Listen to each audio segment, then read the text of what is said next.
Don't take jobs where the building has more rules than the company. Don't sign forms that talk about site behavior. And if a door ever repeats your words back to you in a voice that isn't yours, leave without finishing the shift. I worked security at a private research facility outside the city, not the kind with guards on towers or dramatic fences. This place looked modest. Low buildings, clean landscaping, discreet signage. But the security protocols were intense, like they were protecting something fragile, not valuable. The guard station was inside the main entrance, a small room with thick glass on 3 sides and a door that locked automatically behind you. The door had no handle on the outside.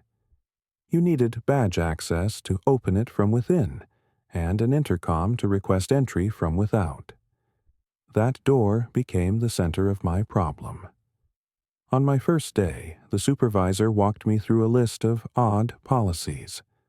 No personal recording devices, no wandering, no opening interior doors unless scheduled, no using the intercom unless necessary. What counts as necessary? I asked. He hesitated just long enough that I noticed. Emergency, he said.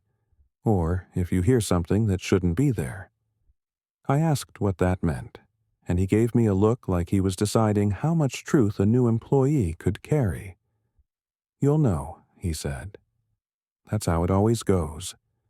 People say that when they don't want responsibility for the warning. The first stretch of my shift was normal. Badges in and out, delivery vehicles stopped at the gate, staff arriving and leaving. The facility had an interior corridor system that connected to labs and offices, but my job kept me mostly at the entrance. The guard station door closed behind me with a soft, hydraulic hush. Every time it shut, the latch clicked with a finality that made my shoulders tense. There was an intercom panel on the inside wall. A simple speaker, a microphone, a button to speak, and a small light that turned on when it transmitted. The manual said it was tied into the facility's access system and recorded all communications. That sounded standard. It wasn't standard. The first strange thing happened when a courier arrived. I used the intercom, asked for his ID through the glass, and spoke the scripted line, "State your purpose." The courier answered. I processed him. He left. Routine. When the entrance was quiet again, the intercom light blinked without me touching it. I froze, staring at the panel. The light blinked again, steady and calm, as if someone were pressing the talk button from the other side. Then the speaker emitted a faint sound. My own voice, slightly distorted, replayed back to me. State your purpose. I stared, waiting for an explanation. None came. The light turned off. I told myself it was a system test, some auto playback to confirm audio recording. I had worked places with weird self-check features. It was plausible. Still, I wrote it down in my incident notes, because that's what you do when something feels off. You don't trust your memory. You put it on paper. Later, a staff member approached the door from the interior corridor, badge in hand. She looked tired, eyes down. She swiped her badge and the reader beeped green, but the door did not unlock. She tried again. Green, beep. No unlock. She glanced up at me through the glass with a faint frown. I picked up the desk phone and called internal maintenance. No answer. I called the supervisor. Straight to voicemail. The staff member raised her eyebrows like, well, what now? I pressed the intercom button and said, "Badge access isn't opening the door. Stand by." The intercom light blinked after I released the button. Then the speaker replayed my own words, but not exactly. "Stand by," it said, in my voice, but slower, stretched, as if someone were savoring the phrase. The staff member's expression changed. She took a step back from the door, like she suddenly remembered something she didn't want to remember. She mouthed something I couldn't hear. Then she turned and walked away down the interior corridor without another glance. I watched her go to the edge of the corridor and disappear around a corner. I felt a chill that had nothing to do with temperature. I tried the door controls from my side. The panel showed normal status. Locked, as expected. It wasn't supposed to unlock for interior staff without the proper sequence, but her badge should have triggered it. The system log on my screen showed her badge was recognized. The door simply refused. I used the intercom again, trying to sound steady. "Please return. Door access issue." The light blinked by itself, then the speaker answered with my voice, "Please return." But it wasn't a replay of what I'd said. It was too crisp, too immediate. Like the system had taken my request and decided to repeat it in a tone that sounded more convincing than mine. I felt my stomach knot. I turned off the intercom panel at the breaker switch inside the guard station, the kind meant for maintenance reset. The intercom light went dead. The speaker stayed silent. I exhaled and felt foolish. Maybe a software glitch. Maybe a stuck relay. Maybe the facility used voice playback for training and it had been triggered accidentally. I could rationalize it. Then I heard a faint tapping on the glass. I looked up. The staff member was back, standing at the door again. Her expression was blank, almost calm, but her eyes were wide in a way that didn't match her face. She held her badge loosely, like she'd forgotten why it was in her hand. I raised my hand in a small wave, trying to communicate. "Try again," I mouthed. She swiped. Green beep. No unlock. She leaned closer to the glass and spoke. I couldn't hear through the barrier, but I could read her lips. She said my name. She said it like she knew me. I didn't recognize her at all. My skin tightened. I shook my head, trying to signal confusion. She pressed her palm to the glass and said something else, lips moving carefully. "Let me in."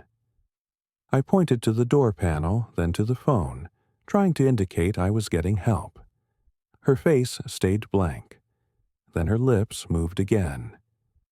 "Let me in," she repeated, and this time her mouth formed the words exactly like the intercom replay had formed mine. Slow and deliberate, like she was copying a rhythm. I stepped back from the glass. My chair bumped my knees.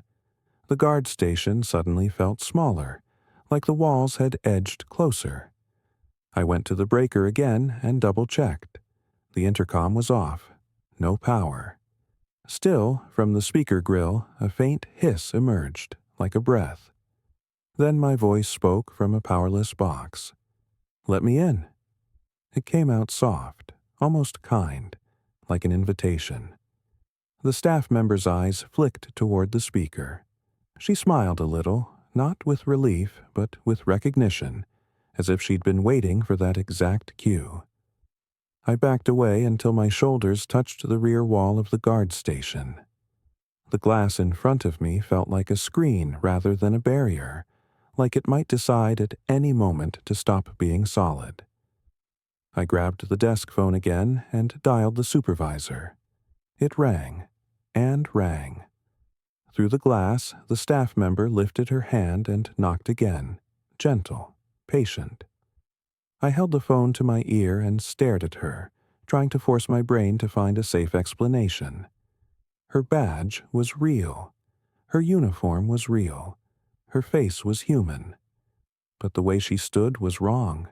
Too still, too centered, like she was posing for a camera, like she was waiting for me to say the right line. The phone clicked. Someone answered. "Security," I said quickly. "Door access malfunction at the guard station. Interior staff can't—" The voice on the line interrupted me. It was my own voice, not a recording, not distorted. My voice, live, speaking back into my ear with perfect timing. "Door access malfunction," it said, repeating my words in a flat tone. My blood felt like it turned to cold water. I pulled the phone away and stared at it as if it had grown teeth. I spoke again, slower. "Who is this?" My voice answered. "Who is this?" I hung up. The phone dial tone returned, calm and normal, as if nothing had happened. I tried another extension number, one from the emergency contact list taped under the desk. It rang. It answered. My voice again. This time it didn't repeat. It spoke first. "Use the intercom," it said, in a tone that sounded like me trying to imitate my supervisor. I whispered, "No."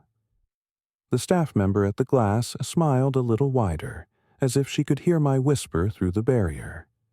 She raised her hand and traced a shape on the glass with her fingertip. Not writing, not a symbol I recognized. Just a slow curve, repeated like she was practicing. The speaker hissed again. "Use the intercom," my voice said from the powerless grill. I slammed my palm over the speaker as if covering it could stop the sound. The vibration of the voice tickled my skin. Then, beneath my hand, I felt something else. A faint tapping from inside the speaker box, like someone knocking from the other side. I stumbled back and looked around the guard station for something practical to do. Protocol, checklist, steps, anything that would turn this into a normal problem. There was a manual for emergency lockdown. I grabbed it and flipped it open with shaking hands. The text swam. I forced myself to read. The instructions referenced an interior panel switch that could seal doors and isolate corridors. I found the panel behind a hinged cover near the floor. I opened it. Inside was a row of toggles, each labeled with facility zones, not with numbers, but with names. My fingers hovered. From outside, through the glass, the staff member pressed her face closer, eyes unblinking. Her lips moved again. "Open it." I shook my head hard. I mouthed, "No."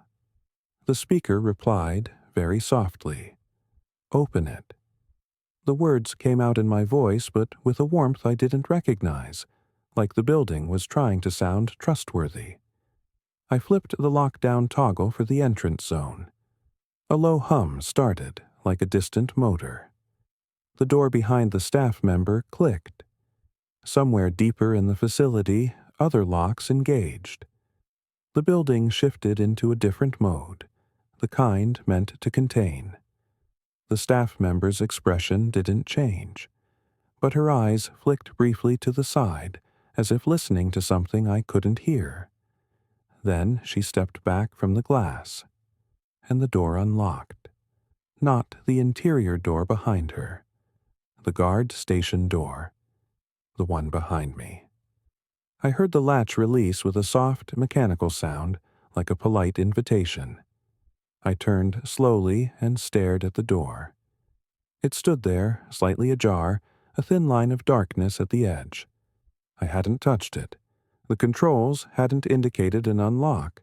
The system was supposed to keep that door sealed during lockdown. The speaker whispered, "Go on." My voice. Not mine. I backed away from the door until I was pressed against the glass again, facing the staff member.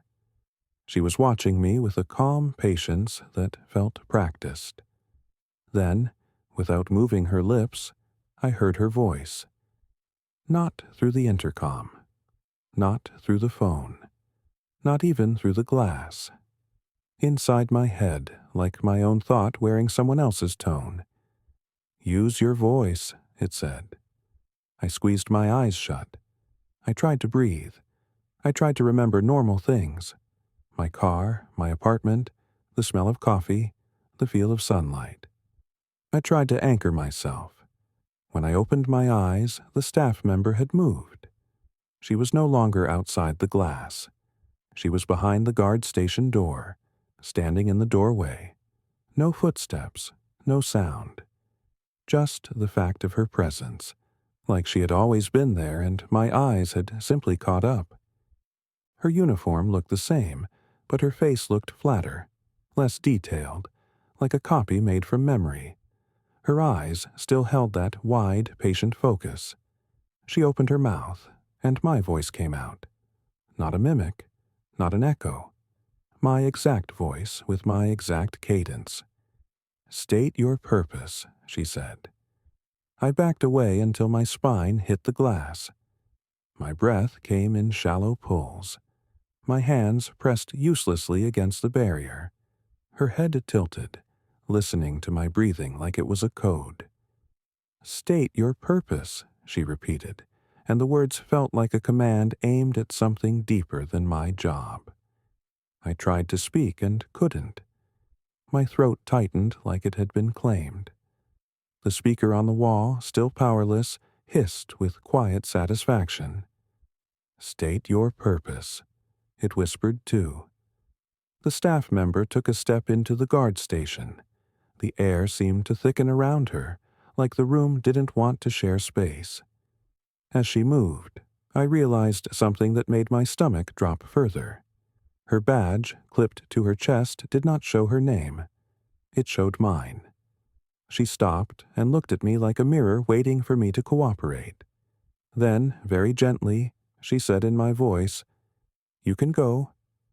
Not go as in leave the room. Go as in cease being the one inside your own mouth.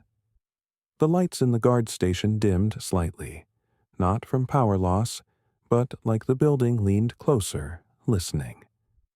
The last thing I remember clearly is the sound of the door behind her closing by itself, sealing the room, and my own voice, somewhere in the walls, practicing my words with perfect patience, as if it was getting ready to use them out there without me.